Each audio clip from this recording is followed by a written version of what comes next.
This is indeed going to be a historic storm. It's going to be a tough storm, especially for those in open country. The National Weather Service has issued a winter storm warning. A storm expected to bring 1.5 feet to nearly 2 feet of snow to the Twin Cities. It's a storm expected to be so big that Governor Tim Walz has already activated the Minnesota National Guard. The Minnesota State Patrol urges drivers to stay home if possible. Over the next few days, our message is really simple. Just exercise common sense. Think twice before you need to drive. If you need to drive, think twice about whether you want to take that chance to go from destination A to B. The last storm of this magnitude, the National Weather Service mentioned the April blizzard of 2018 and December of 2010 when the Metrodome collapsed.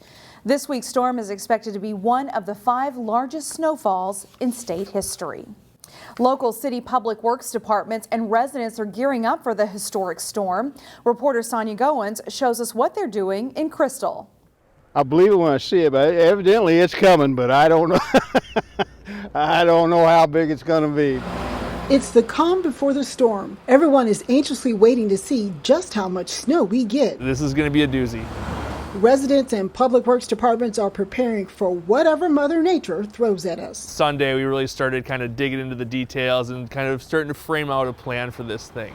Crystal Public Works Director Mark Ray says they will launch a large-scale response. Tuesday morning, trucks filled up with salt and brine so that they're ready to go. We have trucks rolling around constantly. They're checking out all their equipment. There are about 90 miles of streets to clear in Crystal, and that's no easy task when we're expecting to get about 2 feet of snow in the metro. Snowfall rates could be in excess of 1 inch per hour, and that's very challenging, and we are not going to be able to keep up. Crews will most likely have to work around the clock. Cots and food rations were brought in for staff. Public works departments aren't the only ones preparing for this significant storm.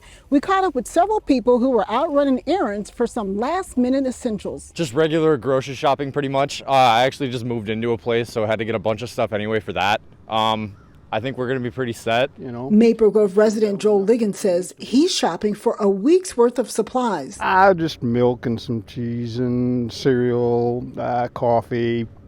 Yeah, just odds and ends. Meanwhile, officials are encouraging everyone to make contingency plans. Stay home if you can, and most of all, stay off the roads. We're definitely asking for people's patience throughout this event because it's going to be a lot of snow over an extended period of time. Sonia Goins, CCX News. Brooklyn Park officials opened up 10 snow emergency parking lots where people can park their vehicles during a snow emergency. Area school districts, meanwhile, are preparing their distance learning plans. The Osseo, Hopkins, Wayzata, and Brooklyn Center school districts so far plan to have at-home learning days both Wednesday and Thursday, or at least one of those days. The Robbinsdale School District will shift to e-learning for the rest of the week. In its 10th Minnesota House Committee stop, a bill to legalize marijuana included testimony from a former governor and Brooklyn Park mayor. Jesse Ventura says if it wasn't for cannabis, his wife would not have been able to overcome chronic seizures. I had to make a decision between Minnesota law or my wife. Well, guess what? My wife won. I broke Minnesota law. We started receiving cannabis from our friends in Colorado, kept my wife seizure-free until medical was approved here. Ventura said the former First Lady suffered seizures 2 to 3 times a week and no legal medications worked. He says cannabis drops under the tongue did the trick to stop those seizures. But while legalization may have its benefits, there are also concerns. Those against it point to medical research showing brains don't fully mature until someone reaches their mid-20s. Follow the science, not Governor Ventura.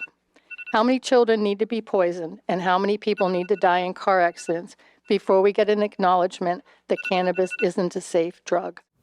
The current bill would set the legal minimum age at 21. Medical groups would prefer age 25. The bill did pass out of the House Health, Finance, and Policy Committee, which includes Representatives Ned Carroll of Plymouth and Kristen Bonner of Maple Grove.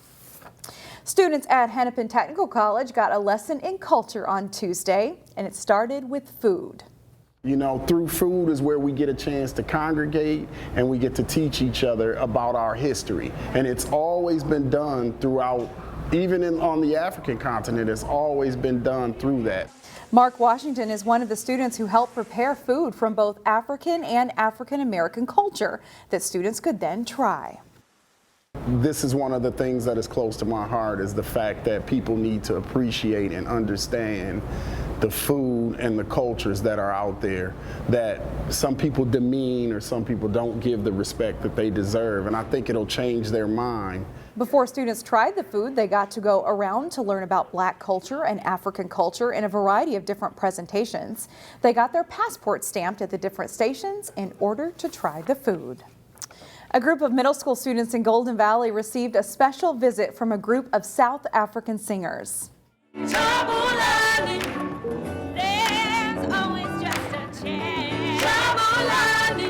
Singers from the group 2911 International Exchange visited Sandburg Middle School on Tuesday in celebration of Black History Month. This visit is part of a 4-month tour for the group where they visit schools in various states to perform South African music and teach the students a little about their language and history. It's important that people of color understand their roots, their background, and it's important for people to understand our situations, our current and our past. The group also performed the Black National Anthem, Lift Every Voice and Sing, in the South African Zulu language. We leave you now with some of that performance.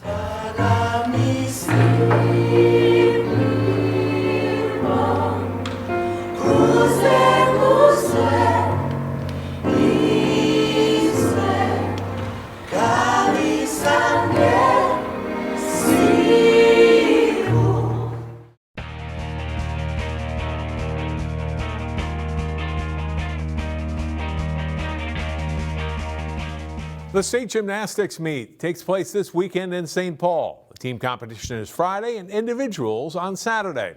Hopkins and Wayzata were part of the Section 6AA meet. 9 teams part of the Section 6AA gymnastics meet, with host Hopkins looking to continue its great season. Annabelle Spears was outstanding. The Hopkins junior all-arounder wins the uneven bars, turning in this routine with a score of 9.55. Roshni Palaniswamy of Wayzata qualifies for state on the balance beam. She lands with a score of 9.075 to finish third. Jade Hutton of Hopkins is also a state qualifier on the beam. The Royal Senior earns a mark of 9.1. That ties her with Edina's Kylie McClenahan for first place. Now to the floor exercise. Kylie Ufile of Wayzata with a routine that scores 9.2. She finishes in a tie for third place and qualifies for state. Nia Simone Britt of Hopkins also finishes with a 9.2 on the floor, but qualifies for state as an all-arounder with a meet score of 36.025. The all-around champion is Spears. She wins vault, bars, and floor exercise here with a score of 9.45 and an all-around total of 36.875. Hopkins scores 144.275 as a team to win Section 6AA and qualify for state for the first time since 2008.